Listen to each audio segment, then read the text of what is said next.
네. 자, 이번 시간에는 여러분 교재 333페이지에 최신 기출문제 45회의 이론 풀이를 앞 시간에서 12번까지 했었습니다. 오늘은 13번부터 풀이해 보도록 하겠습니다. 자, 부가가치세 이론인데요. 13번. 다음 중 부가가치세법상 영세율에 대하여 바르게 설명하고 있는 사람은 이랬습니다. 영세율 제도 여러분 알고 계시죠? 영세율과 면세제도에 대해서 잘 알고 계셔야 돼요. 자, 수종이는 부분면세제도에 해당한다라고 했어요. 맞습니다. 아니야. 틀렸구나. 틀렸어요. 네.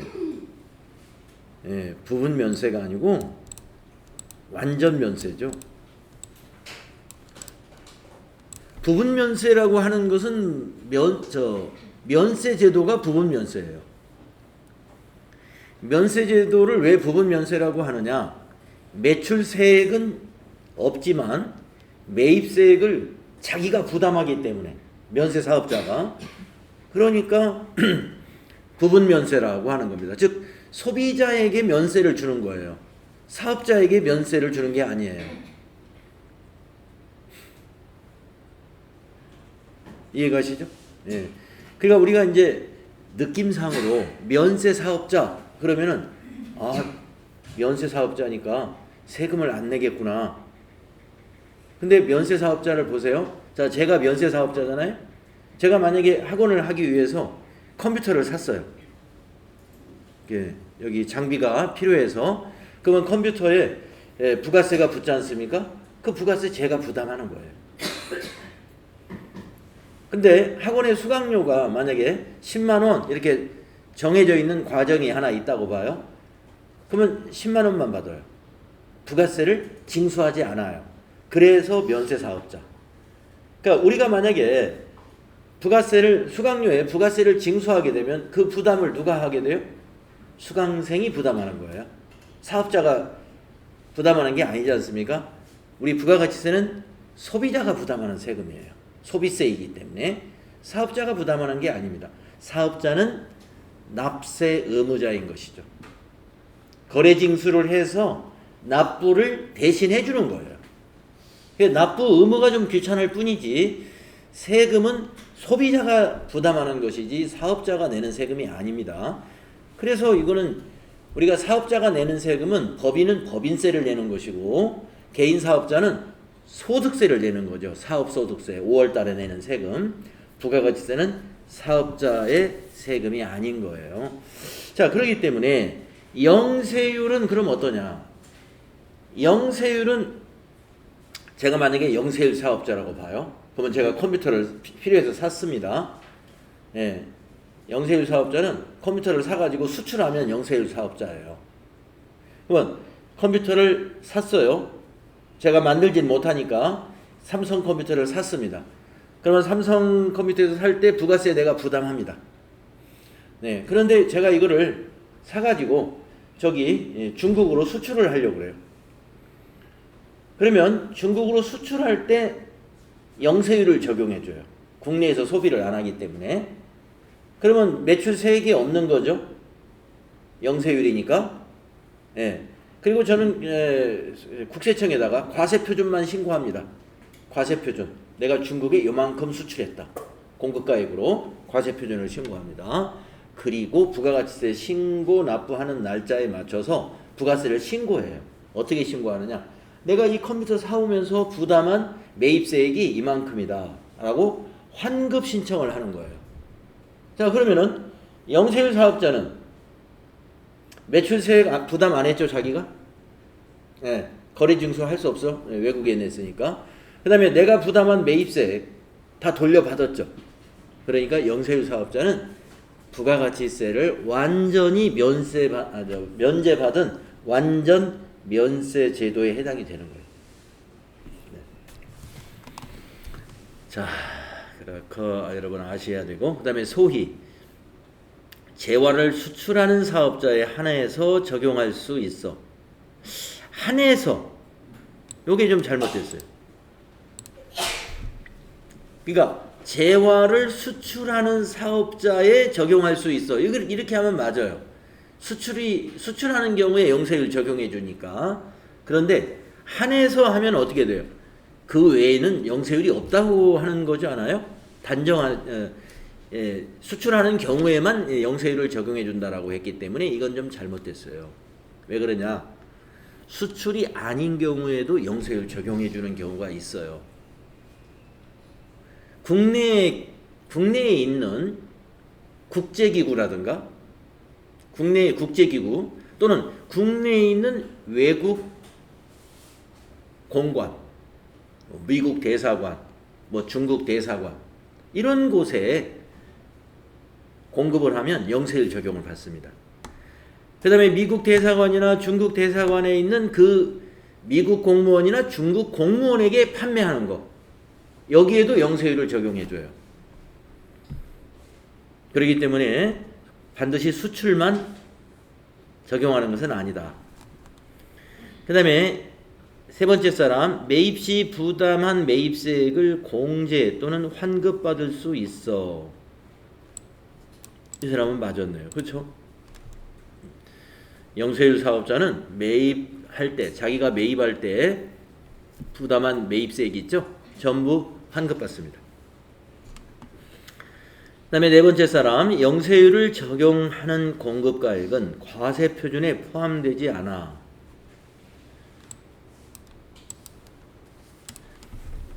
영세율을 적용하는 공급가액이 과세표준이에요. 과세표준으로 신고해야 된다고 그랬죠?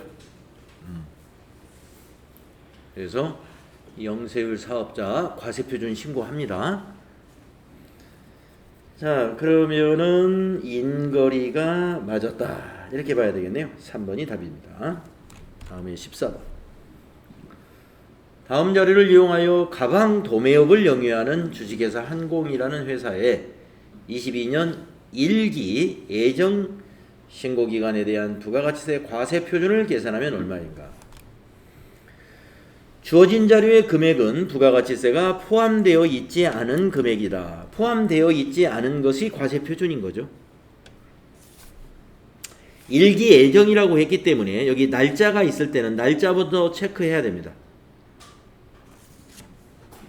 일기 예정이면 1월 1일부터 3월 31일에 공급한 것을 말하는 거예요.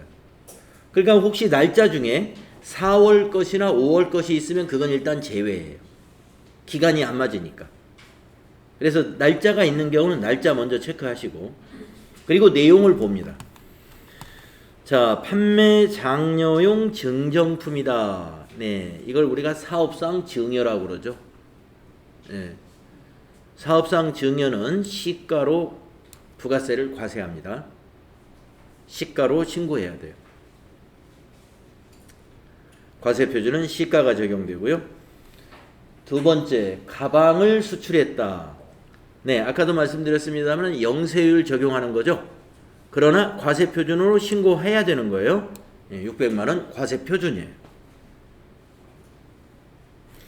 다음에 연체 이자를 수령했다. 할부 판매를 했는데 할부 판매 금액에는 할부 이자는 들어가 있습니다.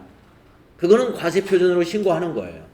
하지만 우리 매입자가 할부를 제때 할부금을 못 냈어요.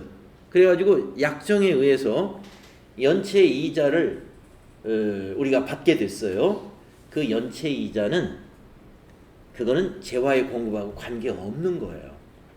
할부 이자는 재화의 공급에 관계되는 겁니다. 그렇기 때문에 그거는 과세표준에 포함을 시킵니다마는 연체 이자는 포함시키지 않아요. 그래서 이건 제외시켜야 됩니다. 이 두 개를 더하면 되겠습니다. 900만 원이죠.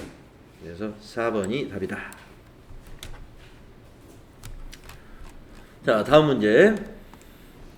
사업자의 부담한 다음의 매입세액 중 매출 세액에서 공제할 수 있는 것은 네, 우리가 이제 매입세액을 다 공제하고 이제 납부할 세금을 계산하지 않습니까?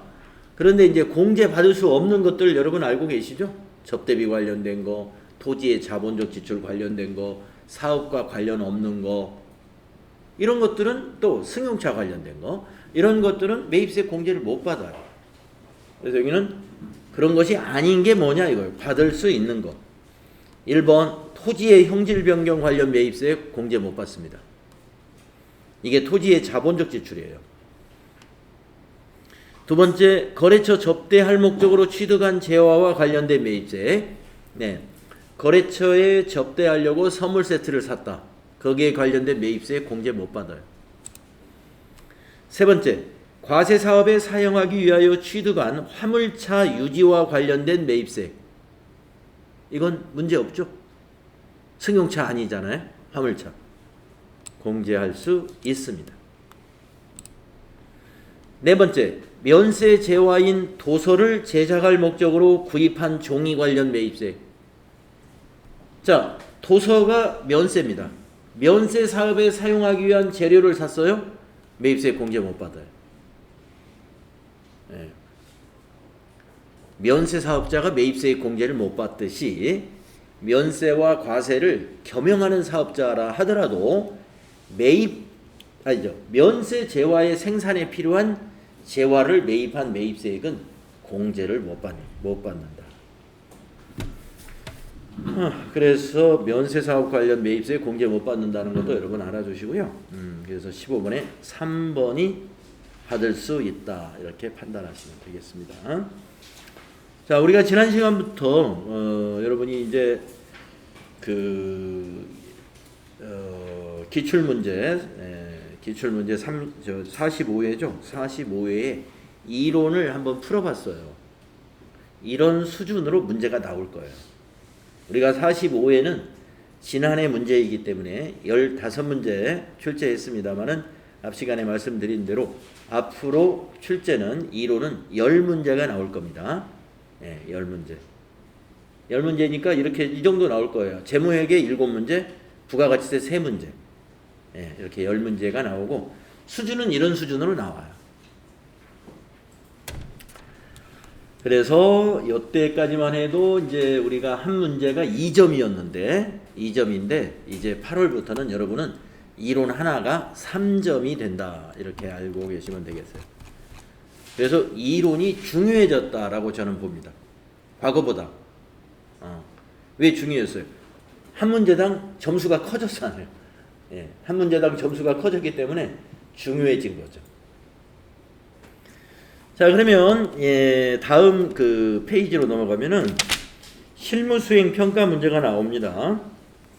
자, 실무 수행 평가 문제 요거 이제 45회 문제인데 앞으로 나오는 실무 수행은 지금 예정되기를 지금까지 나왔던 실무 수행보다 문항수를 줄이고 난이도도 조금 낮추겠다. 그런 취지고요. 그러면 너무 쉬워지는 거 아니냐? 대신에 추가되는 문제가 있어요. 추가되는 문제가 다 정보 분석 문제입니다. 정보 분석은 뭐냐? 장부에서 뭘 찾아내라는 거예요. 예. 이 환경 프로그램에서 뭘 찾아내라. 예. 우리 회사의 국세 환급금 계좌는 어떻게 됩니까? 이런 걸 찾아내라 하는 거예요. 그래서 과거에는 그런 뭔가 찾아내라 하는 문제가 2문제밖에 안 나왔는데 이번 8월부터는 엄청나게 많이 나와요. 그런 문제가. 예, 그래서 이렇게 전표 입력의 난이도는 과거에 비해서 조금 낮추고 정보를 분석하고 정보를 빨리 찾아내는 그러한 문제를 많이 낸다 이런 얘기입니다. 그러면서 그런 문제 수가 많아지니까 어떻게 되냐면요. 한 문제당 배점은 작아졌어요. 한 문제가 1점, 2점짜리가 많더라고요. 보니까 뒤에 이제 모의고사 보시면 알아요. 배점은 작아졌지만 문항수가 많이 늘었다는 것입니다. 그러면 그런 문제가 많이 나오기 때문에 어떻게 해야 되겠어요? 기존에 나왔던 이런 문제를 좀 줄여야 되겠죠. 전표 입력 문제를 좀 숫자를 줄였어요. 자, 이거는 개정되기 전입니다. 한번 보겠습니다. 그래서 이 개정되기 전 과거에 이 문제를 여러분이 풀었을 때 뭐 충분히 할 수 있다 그러면은 걱정 안 하셔도 되겠구나. 예, 왜냐하면 이 수준 이하로 문제를 내니까. 대신에 이제 전표 입력은 이 수준 이하로 나오니까 대신에 찾아내는 거, 정확히 뭘 찾아내는 거 아시겠죠? 뭐 5월 달에 외상 매입금의 상환액은 얼마인가 하면은 이걸 외상 매입금 상환액 어디 가서 찾지? 예, 그걸 빨리 판단해내고 찾아야 돼. 과거에는 뭐 총계정 원장을 이용하여 찾아라, 계정별 원장을 이용해서 찾아라 이렇게 꼭꼭 집어주었는데요. 집어주지 않는 문제도 아마 있을 겁니다. 그건 뒤에서 이제 모의고사 풀면서 우리가 훈련하기로 하고 너무 걱정 마시고 그런 문제가 나온다. 자, 그러면은 지리산 생수로 여러분 로그인 해볼까요?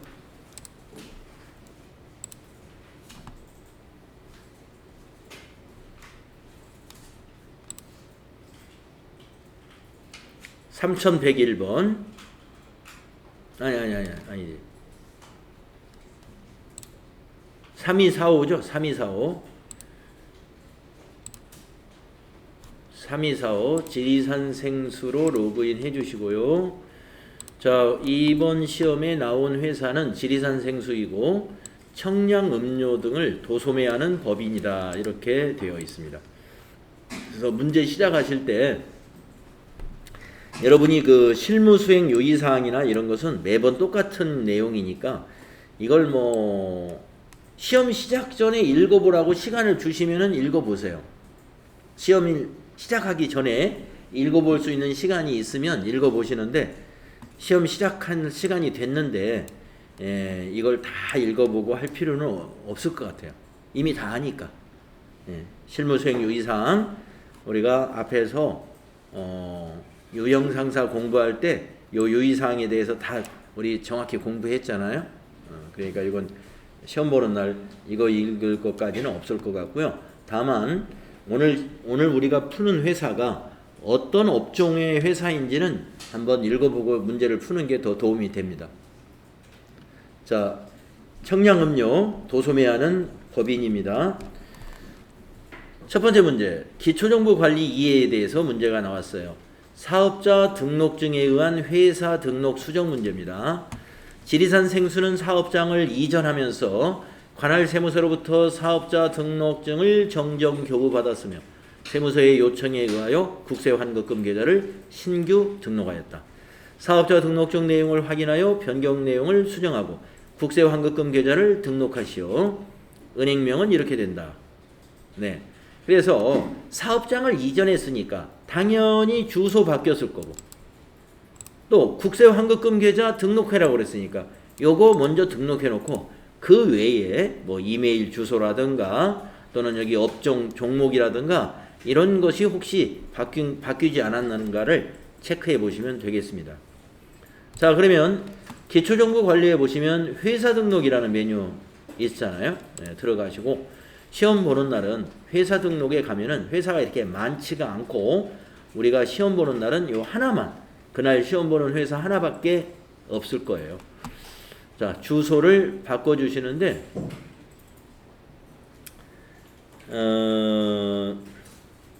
우편번호 검색이 시간이 더 오래 걸릴 수가 있습니다. 그래서 제 생각에는 우편번호는 이게 스페이스바로 지워버리시고 여기다가 타자하는 게 좋을 것 같아요.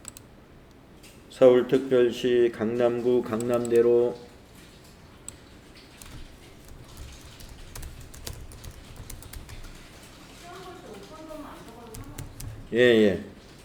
상관없어요. 그리고 이제 도곡동은 요 밑에 줄에다 쓰시면 돼. 충정로 2가 그 자리에다가 도곡동.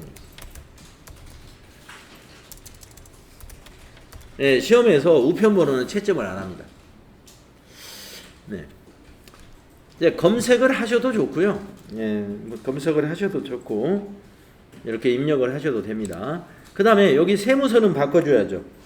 우리가 우편번호 검색을 하면 좋은 점은 여기 사업장 세무서가 자동으로 바뀌어요. 그런데 이 경우는 안 바뀌었기 때문에 거기 사업자 등록증 밑에 보면은 역삼 세무서에서 발급했잖아요. 그러면 여기 물음표 눌러서 역삼을 검색을 해서 이건 바꿔줘야 됩니다. 이렇게 역삼. 자, 그러니까 사업장 주소, 회사 등록에서 우편번호 검색은 안 해도 되긴 되는데 주소가 바뀌었으면 관할 세무서도 바뀔 수가 있어요. 같은 동네로 이사했으면 안 바뀌겠지만 지금처럼 사업자 등록증 밑에 보면은 그 발급 세무서가 나옵니다. 역삼 세무서라고 되어 있는데 여기는 아까 역삼 세무서가 아니었거든요. 고쳐줘야 됩니다. 그런데 이제 우편번호 검색을 우리가 만약에 한다 그러면 여기 눌러가지고 여기를 강남구로 고치고 요 밑에 주소가 없어요? 네. 강남대로 252. 강남대로 252가 없어요. 250하고 256번으로 보면 안 돼요. 인터넷 조회라면 안 나오고 내 PC 조회라고 하면 나와요. 그래요? 내 PC 조회로 하면요. 네, 그러네요.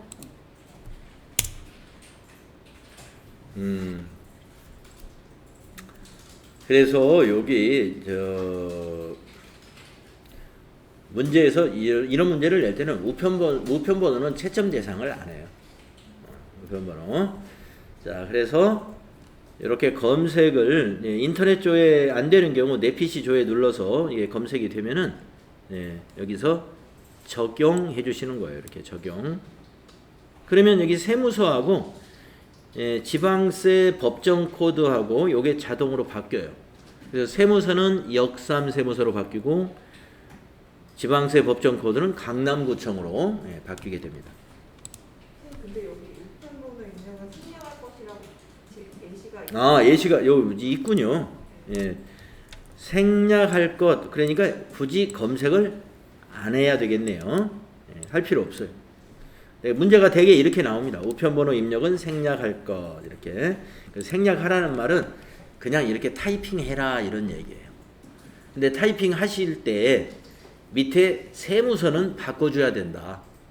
같은 세무서가 아니면 그거 알아두시고 그 다음에 이제 거기 그 국세 환급금 계좌 여기 18번에다가 추가시켜줘야 돼요. 물음표 단추 눌러서 농협은행 지점으로 가가지고 강남 계좌번호는 하이폰 넣어서 입력합니다.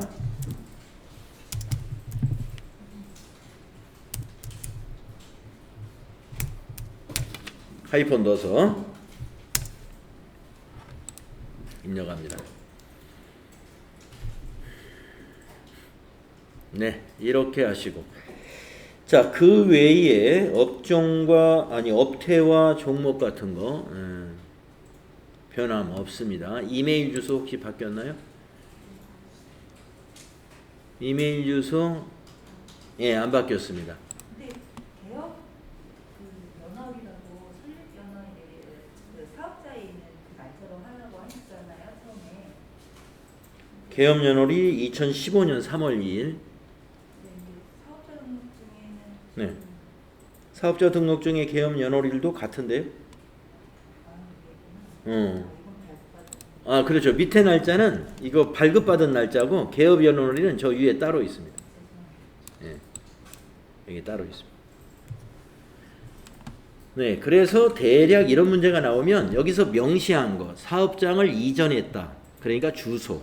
그 다음에 환급금 계좌 추가해라. 이런 거. 그리고 이제 이메일이나 업태 종목 요 정도 확인해 주시면 될 것 같아요. 네, 자, 잘 됐습니다. 다음 문제 가보겠습니다. 손익계산서. 전기분 손익계산서 입력을 수정해라 라고 문제 나왔죠. 자료 설명을 밑에 읽어보면은 지리산 생수의 전기 7기분 재무제표는 입력이 되어 있다. 평가 문제, 입력이 누락되었거나 잘못된 부분을 찾아 수정하시오. 이런 문제예요. 그러면 여기서 볼 때 여러분이 손익계산서에서 전기분이 7기잖아요. 7기. 여기서 전기 이걸 보고 고치면 안 됩니다. 이게 아니고 이게 지금 전기분 손익계산서예요. 지금 우리가 보고 있는 게. 그러니까 여기서 전기는 단기를 말하는 거예요. 여기 보면 7기가 21년도지 않습니까? 자, 전기분 손익계산서를 보고 여기서 전기분 손익계산서니까 왼쪽에 있는 것이 전기가 되겠습니다. 자, 전기분 손익계산서 여기에 입력을 해놨으니까 고쳐라 이런 얘기입니다. 자, 요거 클릭하시고 당기순이익이 맞을 때까지 고치시는 거예요. 지금 당기순이익이 차이가 있습니다. 그죠? 자, 매출액부터 확인하시면 돼요. 매출액 맞았죠? 매출원가도 맞았죠? 네. 그 다음에 급여, 공유생비, 여비교통비 고쳐야 되겠네요.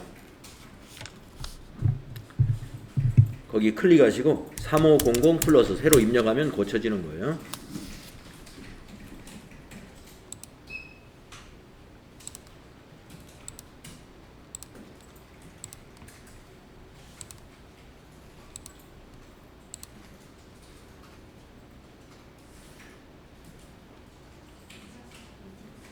이자 수익 고쳐야 되겠네요.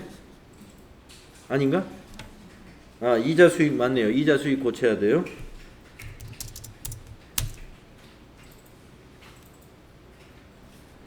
법인세 누락했네요.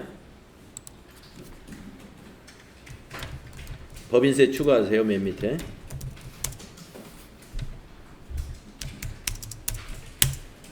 이렇게 여러분이 고쳐 놓으신 다음에 밑에 당기순이익을 보셔가지고 당기순이익이 일치하면 다 고친 거예요. 9,792만원 당기순이익이 나오면 다 수정이 된 것이다. 네.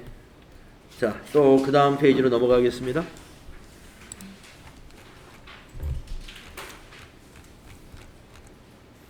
거래처별 초기 2월 미지급금 명세서 나왔네요. 자, 그러면 미지급금 거래처별 초기 2월을 하겠습니다. 자, 거래처별 초기 2월은 여기에 있죠. 기초정보관리 맨 밑에 있는 메뉴입니다. 자, 미지급금 여기 있죠. 253번. 자, 오른쪽이 이렇게 하얗게 되어 있는 건 여기다 직접 입력하면 돼요. 경은전자의 코드가 안 주어졌기 때문에 여기 코드란을 더블 클릭해 가지고 경은전자를 검색하시면 됩니다. 적요는 입력할 내용이 아니에요. 금액만 입력하시면 돼요. 나영전자도 검색하시면 됩니다. 더블 클릭을 해서 또는 F2를 눌러서 나영을 검색하세요. 100만원. 이렇게 두 거래처를 입력하고 나서 차액이 0 나오는지 확인하세요.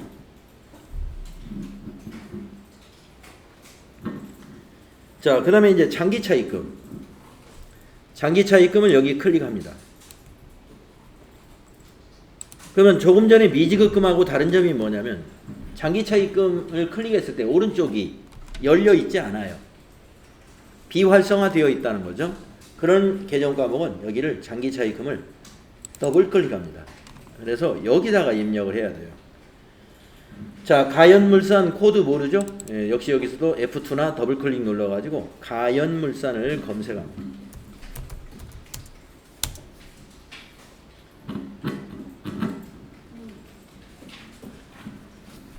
만기일자 적요에 있습니다. 2027-0831.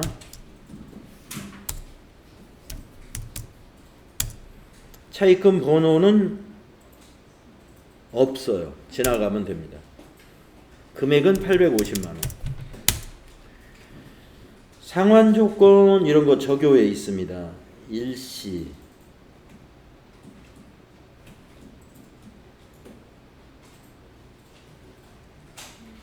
없는 건 그냥 지나가세요. 아, 거래처 구분은 금융기관이 아니고 가연물산은 금융기관이 아니니까 거래처로 바꾸고,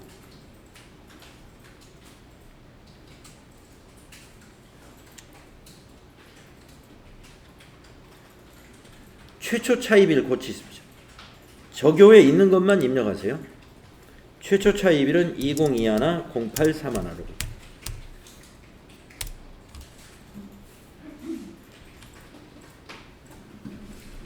나머지 입력할 것이 없습니다. 그 다음에 두 번째 줄에 초록유통 검색하세요. 만기일자 적요에 있습니다. 2027-0930이다. 차입금 번호는 없고요. 350만원 입력하시고 여기도 차입처가 거래처가 되겠습니다. 최초 차입일은 여기에 있습니다. 9번에다가 입력합니다. 9번에다가 2021-0930. 네, 있는 자료만 이렇게 입력하시면 돼요.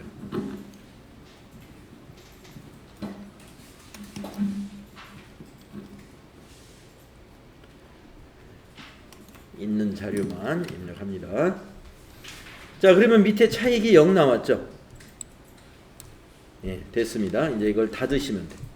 여기 눌러서 닫기 해주시면 돌아왔고요. 네, 미지급금하고 장기차입금의 거래처 초기월 이렇게 마쳤습니다. 잘 되셨나요? 네, 안 됐어요? 자, 그러면 다음 페이지에 있는 거래자료 입력 문제로 넘어가 보겠습니다. 자, 거래자료 입력해라 하는 것은 전표 입력을 말하는 거예요. 주어진 실무 프로세스에 대하여 거래자료를 입력하시오.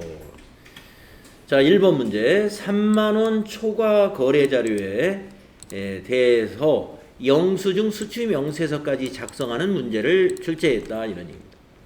자, 자료 설명을 보면은요, 항상 그 전표 입력 문제에는 이와 같은 증빙을 먼저 보여주고 자료 설명해주고 평가 문제 이런 자료를 제공해요.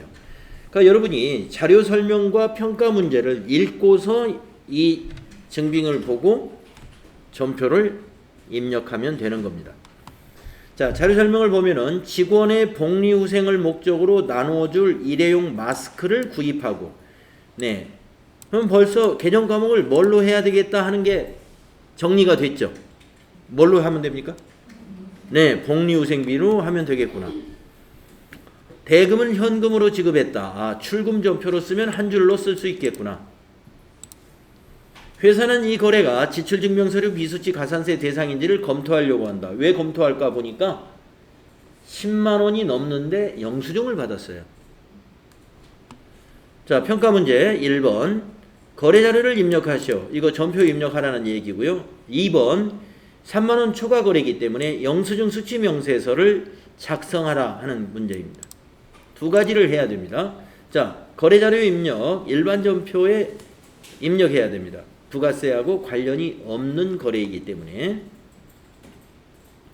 영수증 수취 거래는 부가세 매입세 공제를 못 받는 거예요. 부가세가 없지 않습니까? 영수증에. 자, 그래서 일반 전표 입력 들어가셔가지고 날짜는 영수증에 나와 있기 때문에 영수증에서 날짜를 보고 입력해야 됩니다. 7월 2일이죠. 7월 2일. 구분은 1번 해야 출금이죠.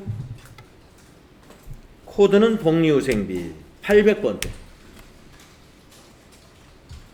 800번대 복리후생비.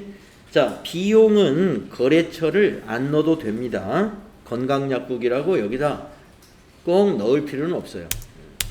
지나가시고 105 플러스 이렇게 입력하면 평가 문제 1번 끝난 거예요. 거래자료는 입력했어요. 차변의 복리후생비, 대변의 현금이죠. 밑에 분계 내용 보려면 여기 화살표 누르면 아래에 분계 내용이 보이고요. 이 화살표를 접으면 안 보이고 그렇습니다.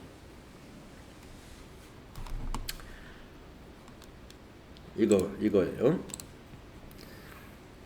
자, 그 다음에 영수증 수취명세서 입력하려면 전체 메뉴 나가가지고 결산 재무제표 안에 맨 밑에 여기에 있죠.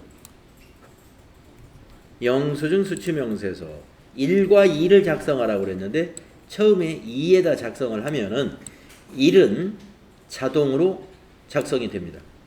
자, 2에다가 입력을 합니다. 거래일자 2022년 0702 상호 건강약국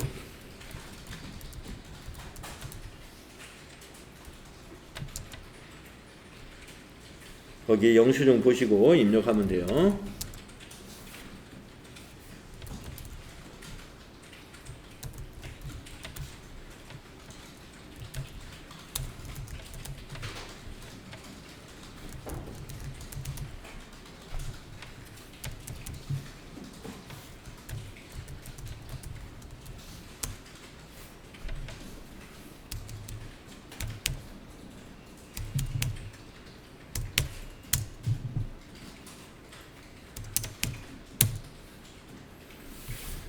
사업자번호 입력할 때는 하이폰 빼고 숫자만 입력하면 되고요. 거래 금액은 10만 5천 원입니다. 그리고 구분을 가면은 구분에 이렇게 15번부터 35번까지 여기에 구분해 줄 내용이 있으면 선택을 해주면 되는데요. 우리가 지금 마스크를 구입한 거 아니겠습니까? 약국에서. 여기 있는 내용이 뭐뭐 있는지 미리 한번 쭉 보겠습니다. 읍, 면, 지역, 소재, 금융보험, 비거주자와 거래, 농어민과 거래, 국가와 거래, 비영리법인과 거래, 원천징수 대상 사업소득, 사업의 양도, 전기통신 방송 용역, 국외에서 공급, 공매, 경매, 수용, 부동산 구입, 주택 임대, 택시 운송, 전산 발매 통합 관리, 항공기 항행 용역, 간주 임대료, 연체이자 지급, 송금 명세서 제출분, 접대비 필요경비 부인분, 유료 도로 통행료. 네, 해당되는 거 없죠? 약국에서 마스크 사는 거. 그래서 여기에 해당되면 가산세에 해당되지 않는 건이에요. 그래서 우리는 이 구분을 그냥 지나가야 돼요. 자, 계정 코드 아까 복리후생비 처리했죠? 811번 복리후생비. 저교에는 마스크 구입이라고 써주시면 돼요.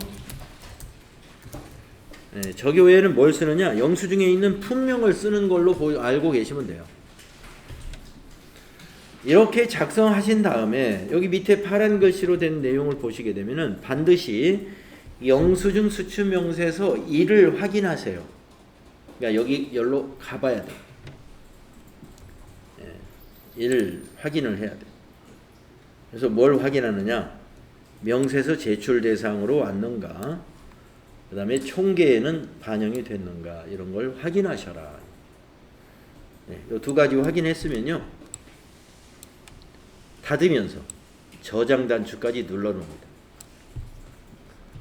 닫으면서 저장하시겠습니까? 예. 이렇게 저장해 둬야 나중에 이걸 조회해 가지고 뭐 영수증 수취 대상에 명세서 제출 대상 금액은 얼마냐 이렇게 물어보면 거기서 찾아가지고 답을 우리가 기입을 해야 돼요.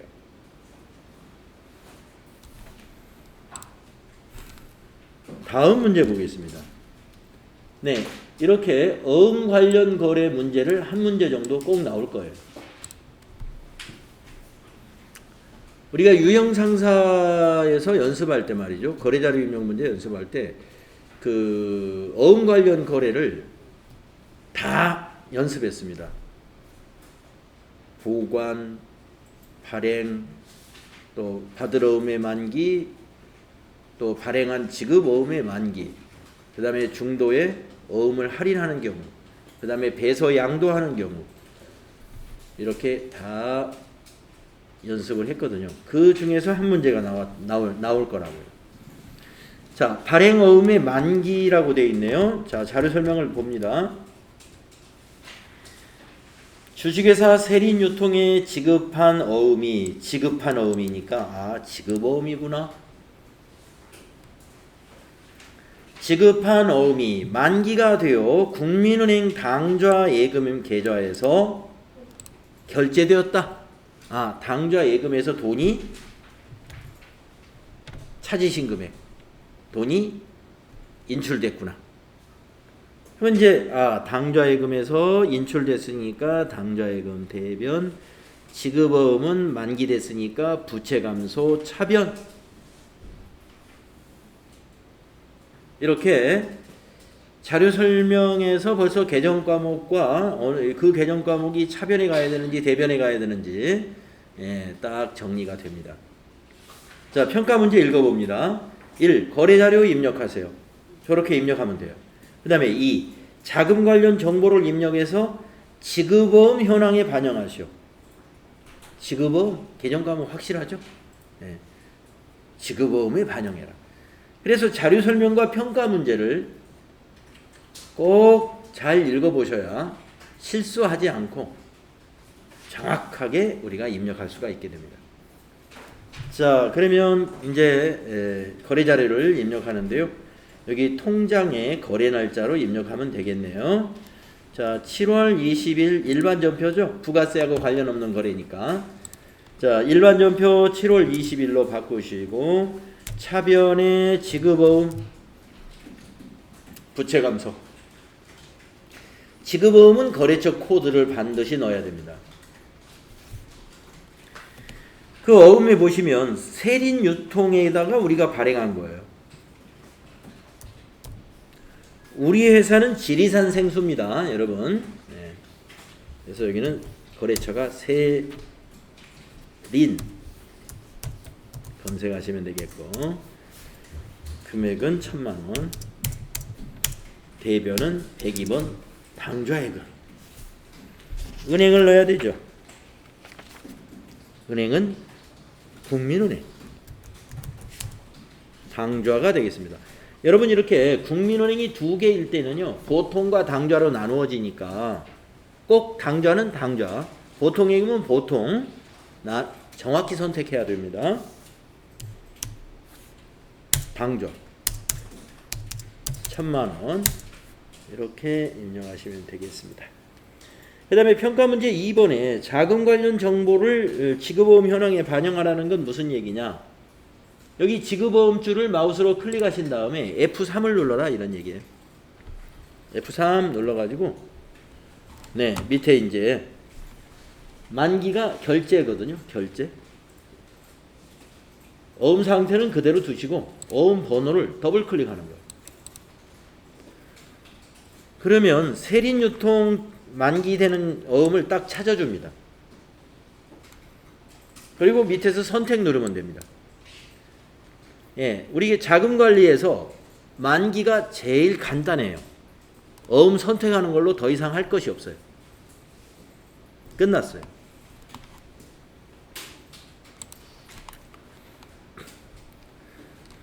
네, 그래서 지급어음이 만기가 되는 거래, 자금관리 이렇게 하면 됩니다. 네.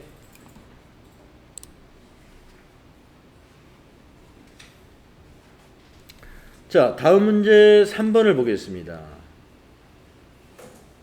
증빙에 의한 전표 입력.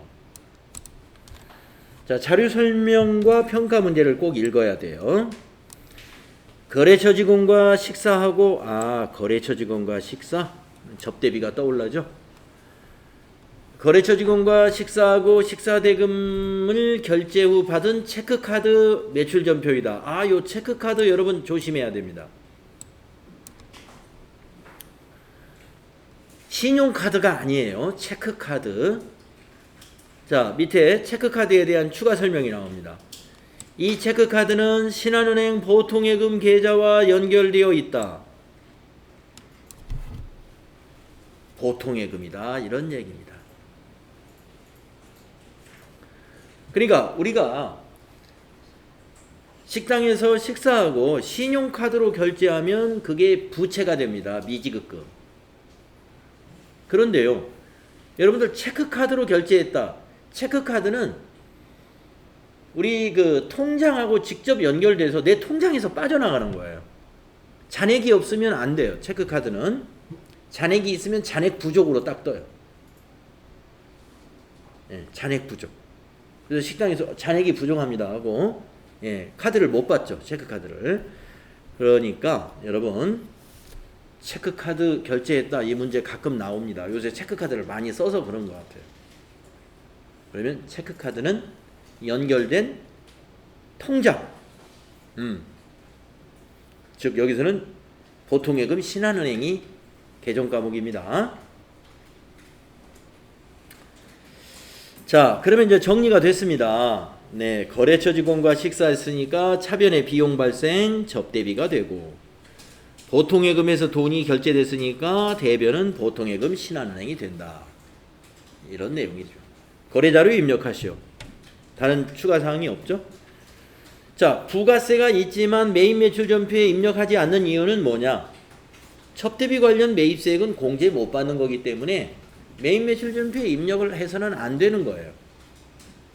그래서 일반 전표에 입력하는 문제입니다.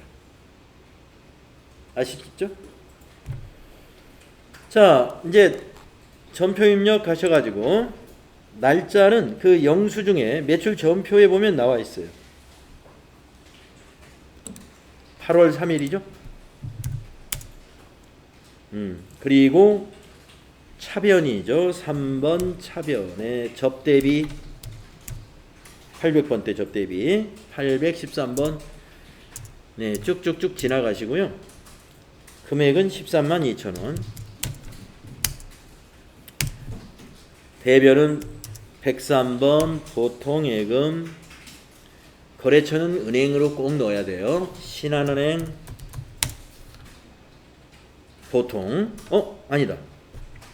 자, 신한은행도 신한은행이 있고 신한체크카드가 있어요.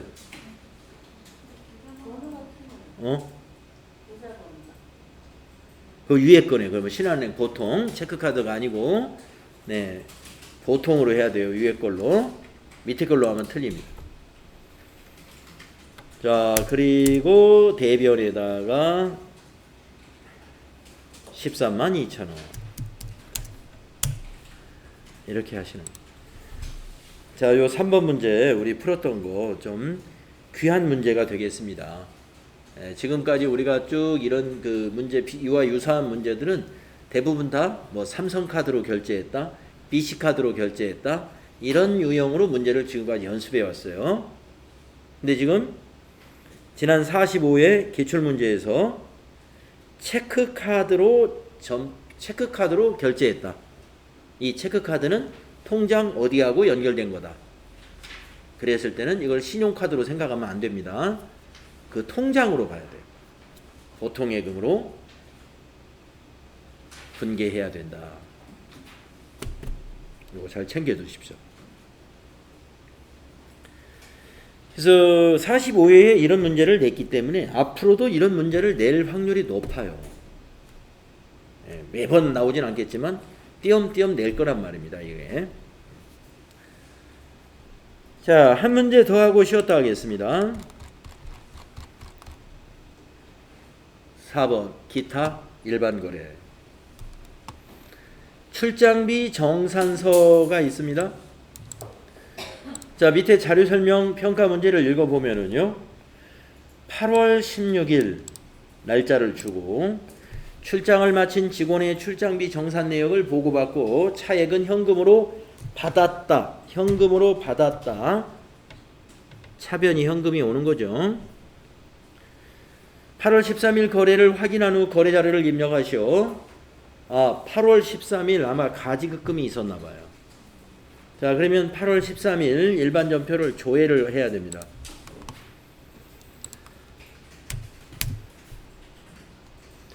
정휘겸에게 가지급금 50만원 확인했습니다. 그러면 그 자료를 보시면 정휘겸 차장이죠. 지금 숙박비 33만원에 교통비가 12만원이면 45만원입니다. 그러니까 50만원을 가지고 가가지고 45만원 여비교통비로 정리했고 나머지는 회사에다가 5만원은 반납했구나. 이런 정리가 되겠죠? 자, 그러면 정리해 보겠습니다. 가지급금이 이번에는 대변에 가야 되죠. 지금 가지급금 차변에 있지 않습니까? 정리할 때는 대변에 정리하는 거예요. 정리하는 날짜 8월 16일입니다. 자, 8월 16일로 날짜 고치시고 대변의 가지급금. 가지급금은 거래처를 꼭 넣어야 됩니다.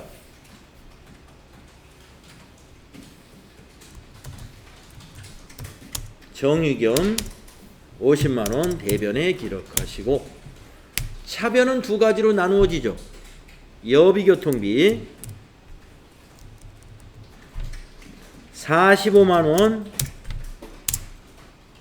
또 차변에 현금 받았으니까 5만원 이렇게 차변에 현금을 입금받았다 해서 이렇게 정리하시면 되는 거예요. 가지급금 정리 문제가 나왔군요. 네. 그래서 지금 거래자료 입력을 지금까지 이제 4개인가 해봤는데 나머지는 대부분 다 이제 우리가 한 번씩은 해본 스타일의 문제인데 조금 전에 했던 3번 예, 체크카드로 결제했다. 이거는 지금 처음 해보았어요 우리가. 자, 그러면 쉬었다가 5번은 다음 시간부터 해보도록 하겠습니다.